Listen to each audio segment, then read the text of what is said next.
Good morning, everyone. I hope everyone can see me and hear me. And I would like to welcome all of you at the EPALE workshop on adult education and health. So I hope you have all been following the conference for the past few days. Started yesterday, it continues today and tomorrow, which has been full of panels and interesting contributions. And today in this little workshop, we will be focusing specifically on adult education and health. And my name is Alexandra Kozera. I work for the European Association for the Education of Adults. Maybe some of you know us already, and we have been helping EPALE with this workshop, and we will be facilitating it today. So we're not doing it all by ourselves. So I would like to introduce you, first of all, to my colleague Francesca, who is right here. So you can see her on your screen. And also to our speakers. So Anne Tastula from Finland, from the Finnish Lifelong Learning Foundation. And I practiced the name, I hope I pronounced it right. And now I will again have some phonetic problems with Dutch. So I would like to introduce Dr. Jaap Koot, who is based in the Netherlands and who is a medical doctor. So both of them will be helping us today to get settled a bit on the topic. So I think we all know how important adult education and health is, not just because we all work in adult education, but also because of the ongoing health crisis. So some issues that we will raise will be related specifically to that. But more on that in a minute. First, some technical questions. So I just wanted to tell you first that we are on a Zoom platform. This is probably where the introduction should end, because for the past 6 months, I believe that you, just as myself, have been doing a lot of meetings on Zoom. So you are already super familiar with all of the features. But nevertheless, just to make sure that we are all on the same page, this is a meeting, which means that you can turn the camera on.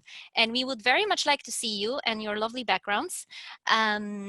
At EAA, we are here at the office. Dr. Kot has a much nicer background, I have to say. And some of you also, I guess, are either at the office or still working from home. You can enable your camera on, and this is very much appreciated, especially as we move on to a more interactive session later. But do not feel obliged if you didn't manage to clean your kitchen in the background. It's all understood. As for other technical issues, you will be able to speak. I reassure you about that. So we will unmute you when you will have something to say.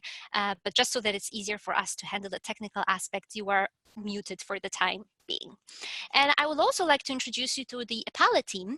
So you should be able to see Sara, there she is, based in Bologna, I believe, and Giacomo, again, my Italian, I don't know, Francesca. Great, thank you so much.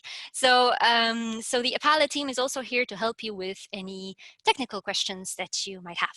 So please feel free to contact them directly in the chat if you have something specifically concerning technical issues. And now a few words about why we are doing this workshop and how we're going to do it. So the most important thing is why health education. I think in the past few months, we have discovered how important the topic is for everyone. We have all learned something. We now all know how to wash our hands. We are all experts on which masks to choose. But of course, working in adult education, we also want to reassure our learners and people we work with that we are all on the same page, and also to make sense a bit of what's going on. And this is why we have invited two speakers who both have very different backgrounds, but that somehow cross on this topic. So we are here with Dr. Jaap Koot, who will introduce, who is a medical doctor, and he also specializes in tropical medicine, if I am not mistaken. He is based in the Netherlands, but he has also been working outside of Europe.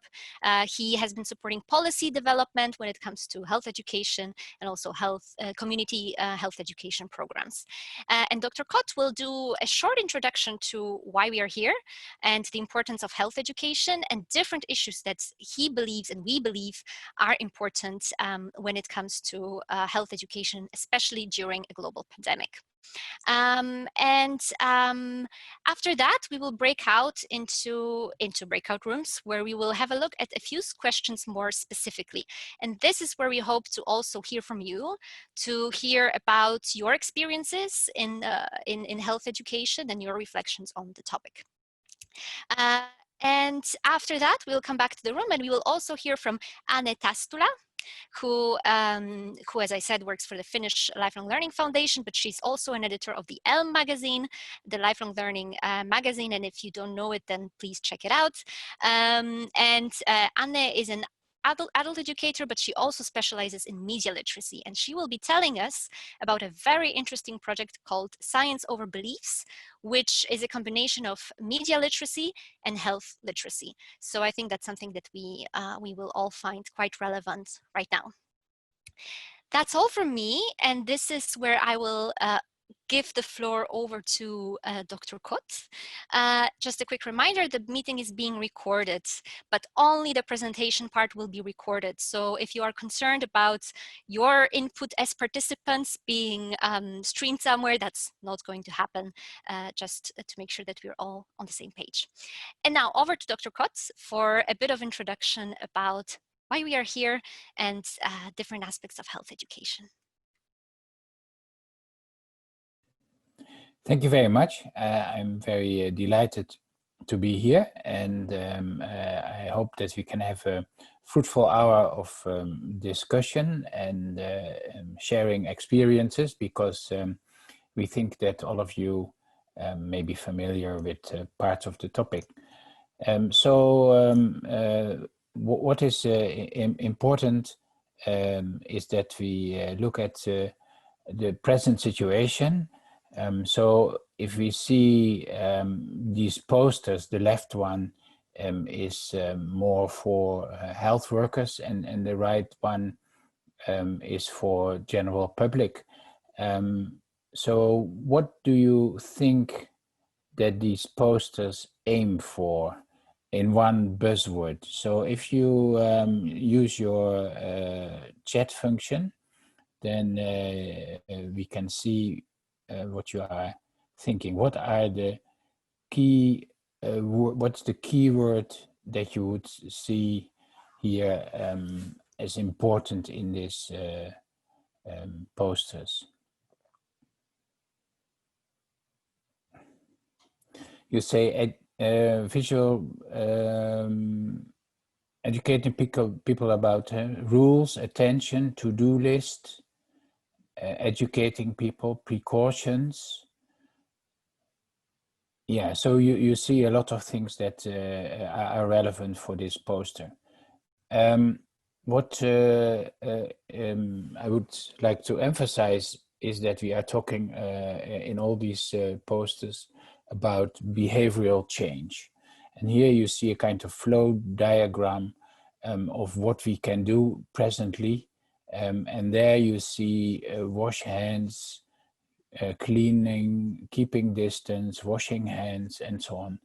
So all activities that we can do at this moment to contain COVID are more based on behavior than that we have therapies or vaccines. If we want to stop the spread, we want to change the behavior of people in hygiene and in distancing, wearing masks and so on. But behavioral change is also in many adult education programs very important. For example, to stop measles, get vaccinated, to stop smoking, to take your pills, to eat healthy foods. So in many of our health education programs, we aim for changing behavior. Because many of the health is related to behavior, and we cannot treat everything with pills or surgery or other treatments. So for staying healthy or becoming healthy, it is important to change behavior. So for example, on the pills, we know that many patients stop taking pills when they have a chronic condition. because they are not able to maintain this behavior for a longer time. So if you want to train people on behavioral change and health, and now in COVID, this is particularly important because we want people to have a certain behavior that reduces transmission of the disease.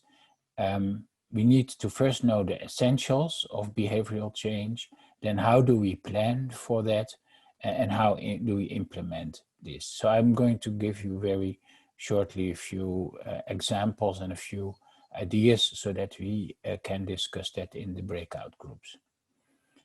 So the first, what people need to change their behavior is motivation. I want to change my behavior. I need a sense of urgency that I want to do it differently in my life. And the 1st of January is often a moment when we want to change behavior. So that is the motivation that we have for doing things differently. What is very important is the ownership. People need to know that it is my choice. I wear a mouth mask because I'm motivated to do it. And I'm not just doing it because I get a fine if I don't, or I'm not just keeping distance because my family tells me to keep distance. I do it because I want it. So this is very crucial in changing behavior, that people feel I want to do it. Thirdly, people need to have skills. You need to be able to do it. Some of the behavior is very complicated. If you have to take medicines for a certain treatment, sometimes you have to take 2 pills just after meals, or you have to take them before sleeping or what. So often we ask people to do things that are difficult, and people need to trust that they are able to do it. And then fourthly, I already mentioned it with regard to taking medicines, people need to be persistent. They need to change the behavior and maintain that for a longer period of time. And that is what we see often is difficult. People stop smoking, but after 1 week they start again. People want to have a better diet, but after 2 months they go back to McDonald's or some other places.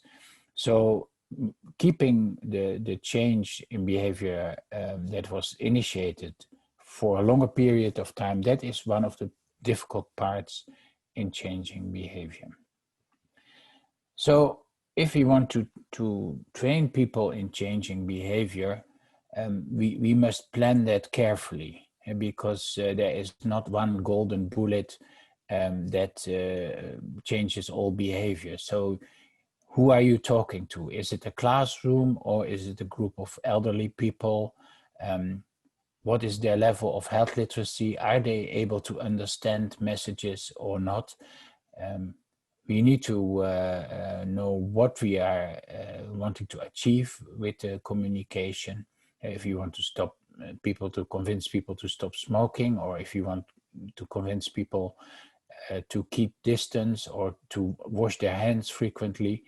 And then what is the key message? Wash your hands for 20 seconds, or don't buy cigarettes, or whatever. So the key message must be clear. And then you have to understand the context. For example, if you are in a place where it is very difficult to wash hands, like in countries where there's no running water, how can you explain the message? Or if you are in a group of children that are not able to keep distance in a classroom, how do you convey the message, and how can you adapt the message? So the context is very important in planning for health education. And then, of course, the timing. If you start too late, then it is not possible to change behavior anymore. If people are very addicted to cigarettes, so you better try to have school classes convincing them in an early phase to stop smoking. And so if you plan for health education, The who, why, what, where, when question is very important so that you can target in a proper way. Then when you are training, I mentioned here the 4 Ps. You have to personalize the training. You must be able to target people in a proper way. So the 5 Ws that I mentioned, what, why, where, and so on, is very important to keep that in mind. Then it is important participatory training, and I think you all are very much aware of adult education, but also for younger people, it is important that people can have an input so that they can contribute to ideas on how to change behavior. So co-creation as a principle is very important in health education. If you just tell them as preaching, then it will not help. So participatory training is, in my view, a very important element.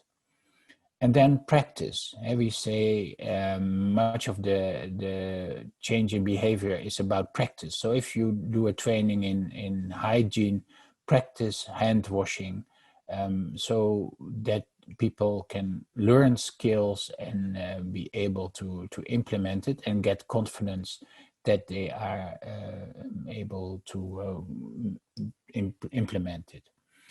And then the last point is very important.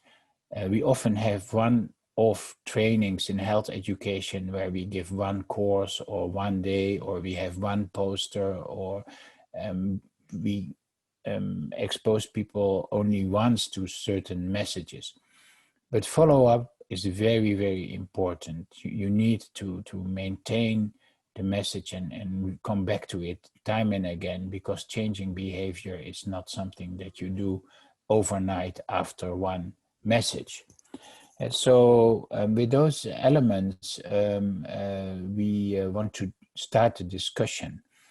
So what are your experiences in adult education? Maybe you don't have much experience in health education, but you have your own experiences in other types of adult education that are very valuable and can be used also for health education.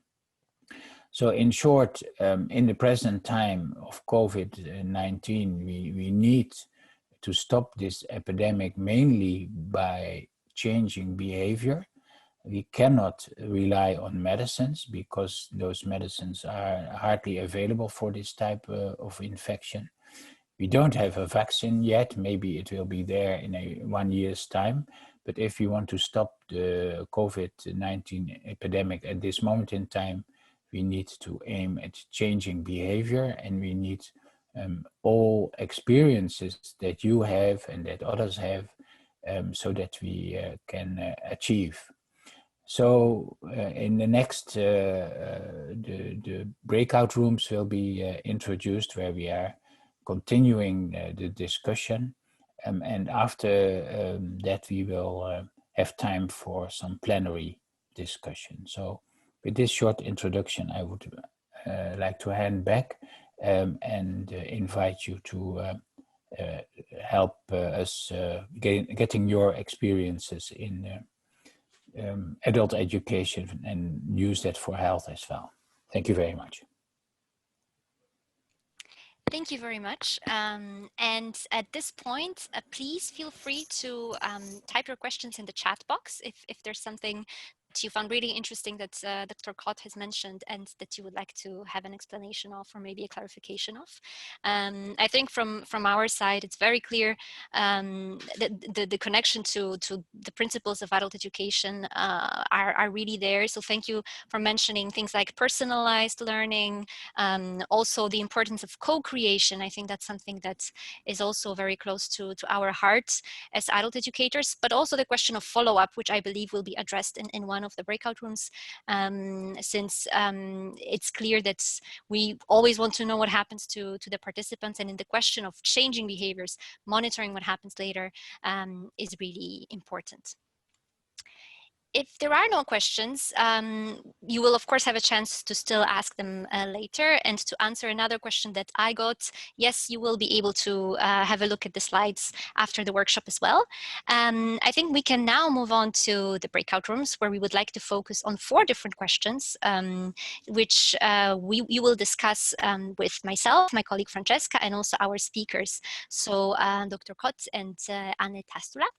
And we will be looking at things like the skills and attitudes that are needed to change behaviors, the conditions that are needed for health education programs to be implemented, the question of motivation to take up health education, and as I just mentioned, also follow-up. So now we will start to break out. I believe the magic will happen in the next few minutes, and it might take a little bit of time. So welcome back. Now, are we all back? Let me count the heads. I believe we are. So thank you so much for staying on with us, and I hope you managed to at least scratch the surface of the problem in your breakout rooms. Although I know that 15 or 20 minutes is absolutely not enough to get into details. But before we have a quick look at what we discussed in each breakout room, I would like to hear from one practitioner in the group, and very specifically from Anne, who will share with us the results of her media literacy and health literacy project, which was called Science Over Beliefs. So Anne, over to you. Tell us all about it.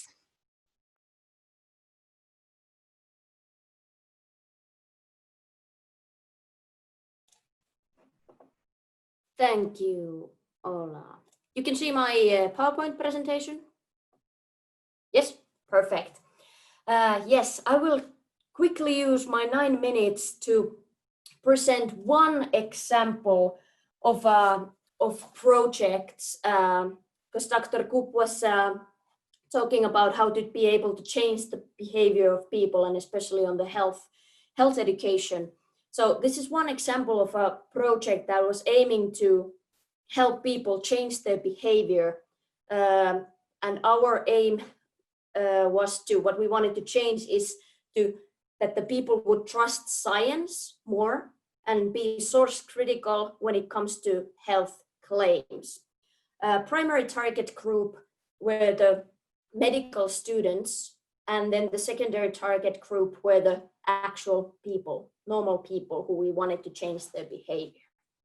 Okay, we did this project, which was about 1.5 or 1 year long, about 12 months long, from in 18 and 19 in the KVS, the Finnish Lifelong Learning Foundation, where I work. And why did we start this? Okay, we found some problems. There was a lot of health issues going around, you know, health news, fake news, health claims that were not true, you know. And of course, these are harmful for a person itself, but they can also be harmful in the scope of a society, right? Cause a lot of problems. This was a problem. Another problem related to this was that there was not adequate journalism on health issues. This is in Finland, at least, but I would guess the same is in Europe, when the media has less and less resources, and the reporters and journalists have more and more things to do with the less time and money, so they don't have time to focus that much. So the quality of journalism on health was going down. And at the same time, the medical students didn't have any section in their schooling for social interaction, meaning how they could write or talk about their knowledge on this medical science in a language that everybody would understand, even those who are not trained medically. Right. So these three problems were faced at the same time. And I don't know how it is in other countries, but this is at least how it is in Finland, that those who study to be doctors don't have this kind of a training. It might be different in other countries. But we noticed these three problems, and we decided, let's tackle them. Oh no, why should we be us? at KVS, we have a strong experience on several media literacy projects. So we have done something similar beforehand. We have also taught journalism in many journalism and media in many projects. So that's not unfamiliar with us.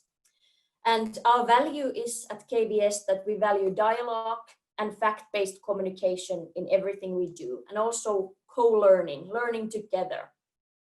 And then the third one, which is not the least, is that we had good partners. Of course, we are no experts on health or medicine, but we had very good partners, medical professors who wanted to work with us, medical professors and the medical students.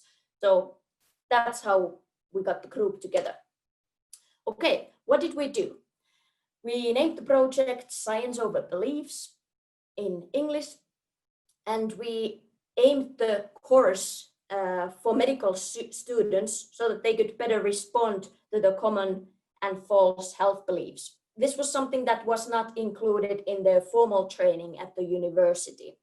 So we wanted to add something to their training. The project aimed at using these future doctors and their knowledge in giving something more to the whole society, right? And then, as I said, the secondary target group is the society, the normal people. So we wanted to help them through these future doctors to be able to separate the evidence-based medical science from the health claims. Evidence-based medical science is something that we have talked a lot about. What is science and what is evidence-based medical science and what is a health claim? And then on top of that, we of course wanted to raise discussion on media literacy and critical thinking and source criticism overall, especially on the health news that we noticed have spread in the media without enough of source criticism.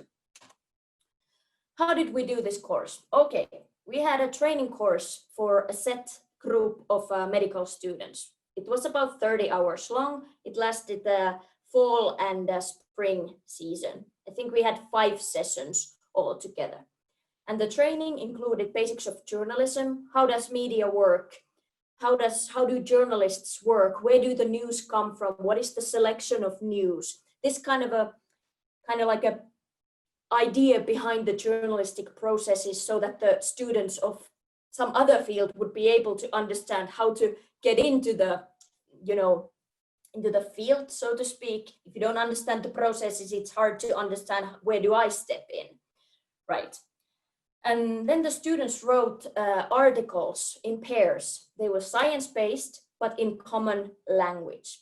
And we had senior doctors already working on the field and with a lot of experience on writing and talking in common language, so to speak, in popularizing science and also science and medical science. We had those mentoring the students in text and in presence as well. On top of the articles that the students did, we had discussion events. If you're familiar with World Cafe method, we did something similar to that, where everybody was welcome. Just anybody would be able to come together with the top-notch medical professors of the country, and then these medical students, and we would discuss and talk together as equals and peers. What kind of feedback we got from the students? Very good. This was a pilot session, pilot project, but it encouraged us that this kind of a course and training is really needed, and it went fairly well. Of course, there's always something to add and exclude and be better. If I want to share something that I would do differently, I noticed that the students were very good writers, but since they are about, 20 plus years old, and all they have done in their life so far is gone to school, right? And in the school, you usually write something like a report or essay or whatnot, and then you give it back to your teacher, and then you get a remark, and then you go home, right? But journalistic writing is a little bit of a different type of a process of a writing. It's like a process writing, right? So you get it back, and then there's editing, and then you rewrite, and then there's editing back, and then the medical professors come in and say like, this is language wise, this is okay, but this is not factual, right? So it took a lot of time for us to train the students in this kind of a process writing, since they were really familiar with the school writing, so to speak. So I would use a lot more time for that. Then we had, I think, quite a lot for the same course. So maybe in the next project, I would think that we could do written and oral communication on separate courses. Some of the students were really eager to maybe do like vlogs or podcasts. So then they could be trained on a separate course where we would concentrate on the oral communication more. But all in all, I want to underline that it was so sweet to be working with these motivated and aspiring experts, the medical students who all came willingly, you know, nobody was forced to come, but we got 30 kids. Okay, you cannot call them kids anymore, you know, they were young adults. But it was so cool to like work with people who come there willingly, and they're really excited about the topic. It was really good.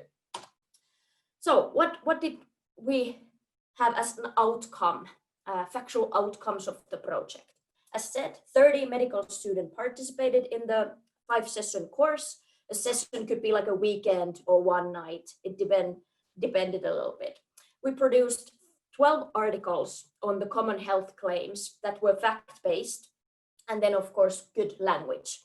So we had a journalist and a medical expert working together with the actual writer, with the medical students, so that it would be medically, scientifically factual, and then a good common popularized language. So we had a team of experts for each article. It was really popular. We produced a website where all these articles were produced, and in 3 months, as it says there, we had over 17,000 visitors, and by now, because this was a year ago, less than a year ago, now you can triple that number.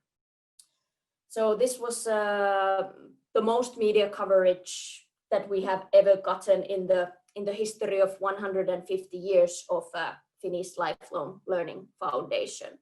So it was quite, it doesn't tell so much that yes, we did a good job, but I think to me it tells that this kind of a project is needed, and this kind of a discussion in a society of these health games and science versus claims is a really needed discussion in societies. Okay, and what happened then when the project ended? Voila, we got an invitation for a Grand Journalist Award gala session last March. And this gala and the prize is a major journalistic prize in Finland. It's like top notch. And we ended up winning the whole category, which was the Journalistic Act of the year 2019. And this also tells that this kind of a discussion that we were able to raise through this project is really needed, because it was noticed in this kind of a scale of media. The students who took part in the course, in the training, not all of them, but quite a bunch of them, they founded an association which will now continue to fight against health beliefs and continue the work on the website that I with my colleagues produced. And we have from KVS, from the Finnish Lifelong Learning Foundation, we have transferred the website and the rights of that website to this foundation, so that they are really actually able to use the platform and continue the work. And since me and my colleague were crazy and we don't have enough work in our work, so we have continued to work with these students as volunteers, like aside from our day job, to help in the journalistic work or in the language manner, in the language work, and also to try to help them find grants. Like now we are waiting for a grant that will help us to form this kind of courses in other medical faculties, in other universities, because this happened only in one city, in one medical faculty. So thumbs up that we will get it. We will know it by the end of next month. Thank you. And as to say, you know, we are doing this voluntarily. So this maybe tells how eager we were to work on this topic as well. Thank you. I will take questions in my email or in the chat box later, willingly. Thank you very much. Absolutely. Thank you so much, Anne, for sharing those. We have heard about the project when we were in Helsinki, where Anne is based, last year, and we were absolutely not surprised that it got this big award 2 months later, I think, just before the pandemic started. So that was absolutely well deserved. If you have any questions to Anne, as she said, please feel free to contact her. Otherwise, we only have 3 minutes left, but I believe we can make it. Let's do a very quick flash reporting from each of the breakout room sessions. And maybe I can actually ask Anne again to start, unless you have a volunteer from your group. So if you could quickly tell us what happened in your breakout room, which I believe also discussed media literacy. Thank you. I will, if my participants allow, I will then quickly summarize what we did. In my group, we were talking about how to help learners to find motivation to take up the health education. What can we do as adult educators? And also, how could we support the learners in finding the real information on health? So how to find motivation and how to find the real information. These were the two topics that we discussed in the very, very short time. So very good things came up. The participatory aspect that Dr. Kott mentioned came up, you know, so we could resonate by asking, you know, starting by asking, what do you need? Are you happy? Are you safe? Are you okay? Where do you need help? Where do you, what's going on? So therefore we can find the underlying problems. And then for moving on, sharing our own experience, always with the personal touch, you know, you can help them to find motivation, you know, sharing that we are all people and we are all the same, right? And then also using social media a lot, especially in these times, to promote the social distance. And then we also discussed that when we have to use, and we will use the social media in trying to evoke the motivation, we have to try to keep the human touch involved. Mm-hmm. And there was some examples from the previous day of this conference where there had been some examples on how to keep the human touch in the usage of social media and this kind of a video conferencing. Great. Thank you so much. I think that was a very rich discussion. And maybe we can quickly look at Dr. Kott, who I believe discussed follow-up in health education. Yes, we discussed a lot on the continuation, and I show a bit what we wrote down. Repeating messages on many spots in schools and other places to remind people, so that every time when they move around that they find the message. And then the messages must be personalized. So school kids, you have to remind in a different way than older adults. Try to involve media by repeating messages, visualizing messages in shows and other places, using role models who will repeat messages on television and in social media. But also do it a bit in a positive way, not only dark and somber messages, but also trying to cheer up people. I think celebrating success stories, if you follow up, is very important, was mentioned. And now we have a lot of fake news coming up, so we need to keep on repeating positive messages to fight fake news and mention fake news where it is needed, so that people are reminded of the correct message. And the last thing, what is very important, is that there are many people, migrants or other people, who are not following the local news and not even know what is being shared on social media or on the in the other media. So we need to find their channels to continue repeating messages and reminding them. Mm-hmm. That is in short the discussion we had in our follow-up group. Thank you. Perfect. Thank you so much. And now if I can ask my colleague Francesca, who I think discussed skills and attitudes. Yes, indeed. So we started from the basic. So we need literacy.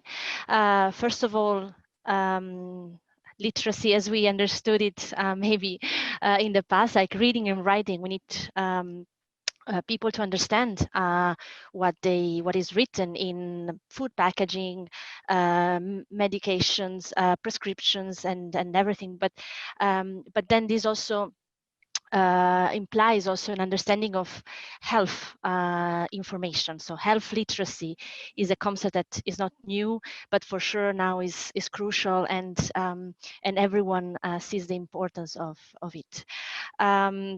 We also need critical thinking, and especially in relation to what people can find on the net. So I think you all have the experience of digiting on Google your problem and finding all kinds of different theories.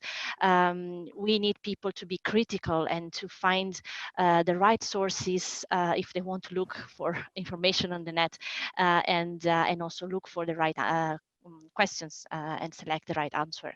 So well, there might be others, but these skills are probably the core.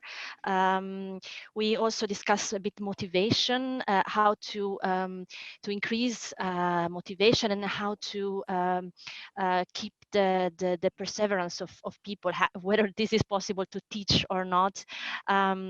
And then we discussed a lot of different principles that the courses, classes, or whichever occasion is provided to teach health literacy should have. And this means this is of course co-creation, as it was already mentioned, follow-up, positive communication. But what we I think we discussed also was cooperation with other organizations. And I think this is something that Anne mentioned. Yeah, organizations that are maybe more into a certain topic, but also peer-to-peer. And I think we discussed also the role of ambassadors. So how people that went through the same situation or a similar one can actually show the importance of well-being in different ways. Mm-hmm. Thank you so much. It's interesting to see some topics that yeah, cross-cut. Yeah, absolutely. And now a very quick overview of what happened in my workshop, in my breakout room. So now this is something that we did not think would happen. So I just became Francesca. And as you can see, I stopped screen sharing due to a technical problem.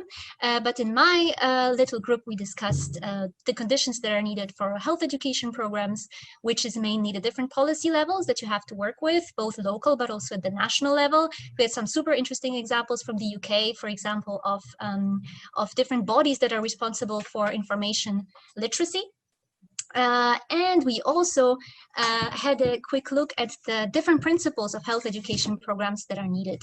So, so that is, as you mentioned yourself, participatory approaches, but also working from examples that work well, and a number of other things.